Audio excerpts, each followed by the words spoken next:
Halo, perkenalkan saya Virgi Paraskia dari kelompok G. Hari ini saya dan teman-teman kelompok saya akan mempresentasikan hasil analisa kelompok kami mengenai lingkungan internal dan eksternal, struktur organisasi dan budaya organisasi, perencanaan sumber daya manusia, komunikasi dalam organisasi, serta implementasi penerapan etika dalam perusahaan kami. Perusahaan kami adalah perusahaan yang bergerak di bidang kecantikan yang bernama Glow Beauty Wonderland. Perusahaan kami ini adalah pelopor utama adanya make up dan skincare yang berbahan dasar alami. Perusahaan kami juga tidak melakukan uji coba pada binatang maupun tanaman. Perusahaan kami adalah perusahaan yang menomorsatukan customer dengan memberikan layanan dan kualitas terbaik kepada customer. Serta dalam mengambil keputusan dalam perusahaan, kita juga melibatkan para karyawan di dalamnya. Lingkungan internal Glow Beauty Wonderland dalam lingkungan internal perusahaan kami menggunakan metode McKinsey 7S yang mencakup beberapa poin. Yang pertama ada strategi. Glow Beauty Wonderland memiliki strategi untuk terus memberikan inovasi dalam bentuk produk terbaru agar para remaja bisa menggunakan skincare ini yang aman digunakan dalam segala jenis kulit. Selanjutnya ada structure. Glow Beauty Wonderland memiliki struktur organisasi yang menganut sistem struktur organik, di mana organisasi dalam perusahaan ini lebih fleksibel, sehingga para karyawan bebas mengembangkan ide barunya. Selanjutnya ada sistem.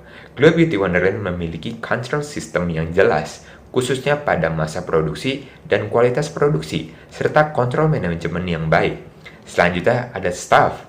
Jumlah karyawan pada perusahaan kami cukup banyak, sehingga dapat bekerja sesuai dengan job desk agar lebih mudah mencapai target perusahaan. Selanjutnya ada skills. Isi untuk kelebihan pada Glow Beauty Wonderland ingin terus mengembangkan ide baru dalam kecantikannya. Selanjutnya ada shared value. Semua karyawan yang bekerja di perusahaan kami saling terbuka satu sama lain dan bebas mengekspresikan ide masing-masing. Tujuan bebas mengekspresikan ide masing-masing agar semakinnya inovasi pada perkembangan zaman.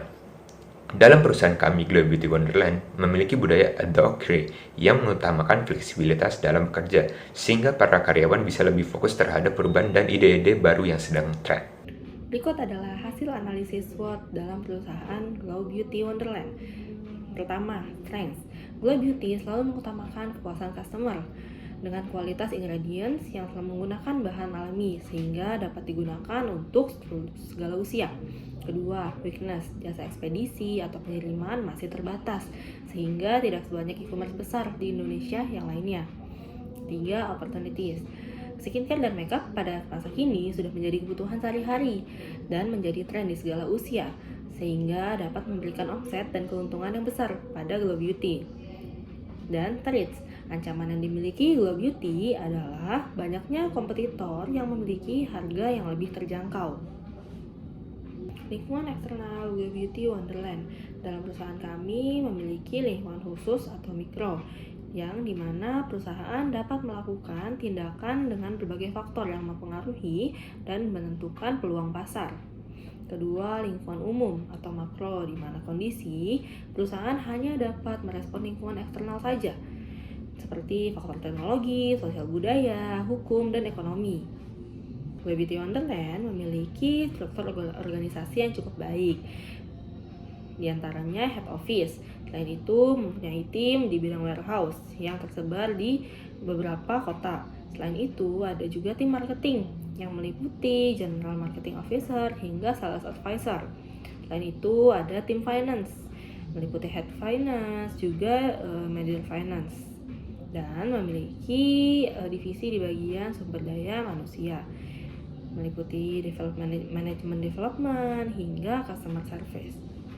Budaya organisasi dalam perusahaan kami, Glow Beauty Wonderland, adalah inovasi, dinamis, perubahan, visi, dan evaluasi. Fungsi sumber daya manusia yang kita terapkan adalah memelihara hubungan dengan karyawan, pembagian job desk, pengendalian karyawan, dan pengarahan karyawan. Perancangan sumber daya manusia yang kita terapkan adalah pimpinan perusahaan 1 orang, general manager 3 orang, marketing manager 7 orang, sales 6 orang, finance 3 orang, manager development and team 5 orang, dan stockkeeper 6 orang. Komunikasi organisasi yang dilakukan bisa secara formal maupun non-formal, berupa email, WhatsApp group, dan komunikasi non-verbal juga seperti body gesture dan mimik wajah.